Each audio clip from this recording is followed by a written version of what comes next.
સામ્રાજ્યનો હું જ જનક છું, હું જ, બીજું કોઈ નહીં, હું જ આનો કરતા અંત છું.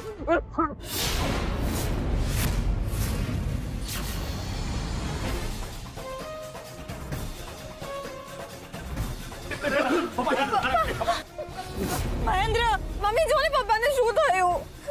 પાણી લઈને આવ ને. હા મમ્મી, હું લાવું છું. કોઈ ડોક્ટરને ફોન કર્યો ને? પાણી. અરે અમને હવા આવવા દો, બધા પાછળ જાઓ, માથે ના ઉભો, પાછળ જાઓ, પાછળ જાઓ. પાણી આપો. મહેન્દ્ર, પપ્પા ઉઠો ને. મહેન્દ્ર, આંખો ખોલો, શું થયું તમને? મમ્મીજી પ્લીઝ સંભાળો તમારી જાતને. બાપે જુઓ ને પપ્પાને શું થયું છે. મહેન્દ્ર, ભાઈ બસ હવે છે ને, મહેરબાની કરીને પ્લીઝ કાંઈ ના બોલતા. સાહિલ, મમ્મીને કઈ કહેવાની જરૂર નથી. અરે સાડી સાહેબ, આ હમણાં ઝઘડો કરવાનો સમય નથી. ચાલો ચાલો ચાલો ચાલો સાસુમાં ચાલો.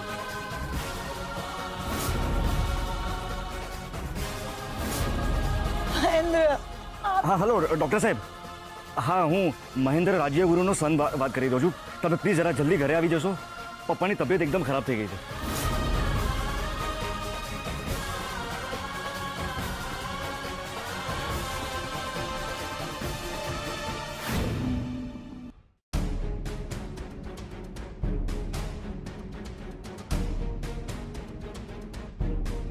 તમે છે ને મોબાઈલમાં ડાચા રાખીને ગેમો ટીચા કરો.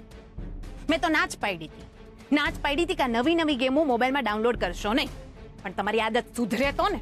ધૂળને ઢેફા ગેમ રમું? આ ઇલેક્શનને લાગતી કોઈ ખબર હોય ને ઈ જોઈ રહ્યો છું. આખા ગામની ખબર રાખો છો ને, થોડી ઘરની ખબર રાખતા જાઓ. લે, ઘરની એવી તો શું ખબર છે કે આ મનોહરને ખબર ન હોય? ઉભા રહી.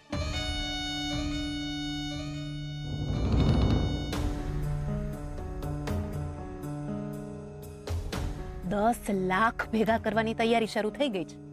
હા, એટલે હવે આપણે તૈયારી શરૂ કરી દેવી પડશે. કેવી તૈયારી? આપણું જીવન આપણી રીતે જીવવાની તૈયારી. લે, આપણે આપણી રીતે તો જીવીએ છીએ.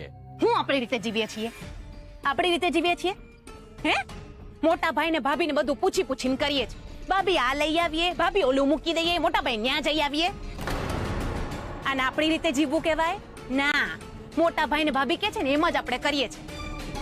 મોટા ભાઈ ને ભાભી ફલાણું ને ઢીકણું. લે, તેમાં વાંધો શું છે? બહુ ખર્ચો છે તમારામાં, બહુ જ ખર્ચો છે. હવે છે ને, આપણે મોટા ભાઈ કે ને એમ નથી કરવાનું. હવે આપણે આપણી રીતે જીવન જીવવાનું. લોકોના વટ વ્યવહાર, આવા જવાનું, એ બધું આપણે હવે કરવું પડશે. સમજ્યા? અને હું કામ કરવું પડશે ખબર છે? હું કામ? મને ખબર જ હતી કે તમને નહીં જ સમજાય. અરે આપણી દીકરીનું સગપણ આપણે આજે નહીં તો કાલે કરશું કે નહીં? હે, ત્યારે વ્યવહાર હાચવા જાશું. એની તૈયારીઓ તો હવે ચાલુ કરી દેવી પડશે કે નહીં? પણ પદ્મા, હા, આ વ્યવહારો હાચવવાના, હા, અવરો જવરો કરવા હાટું રૂપિયા તો જોઈએ ને. રૂપિયા ક્યાં? કુવામાં. કઈ ખબર પડતી નથી. મને ખબર જ હતી કે તમે રાજનીતિમાં છો ને, એટલે તમારી ભીખ માંગવાની આદત જશે નહીં. ભીખ માંગે જ રાખશો, પછી વોટ હોય કે પૈસા. લે, તો એ તો પહેલા જોઈએ. અને આપણને પૈસા તો મોટા ભાઈ દે છે ને, તો એમને તો પૂછવું જ પડે ને. ના પાડી હતી મેં, મારા બાપાને ના પાડી હતી કે મને તમારી હારે ગોઠવે નહીં.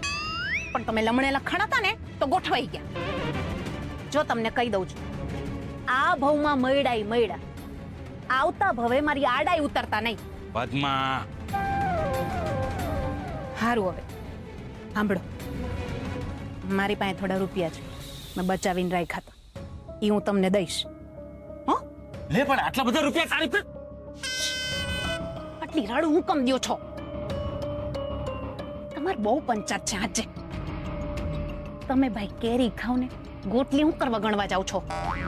અને સાંભળી લો, હવેથી છે ને મોટા ભાઈ કે એમ નહીં, હું કહું ને એમ જ કરવા. સમજા? સમજી ગયા ને?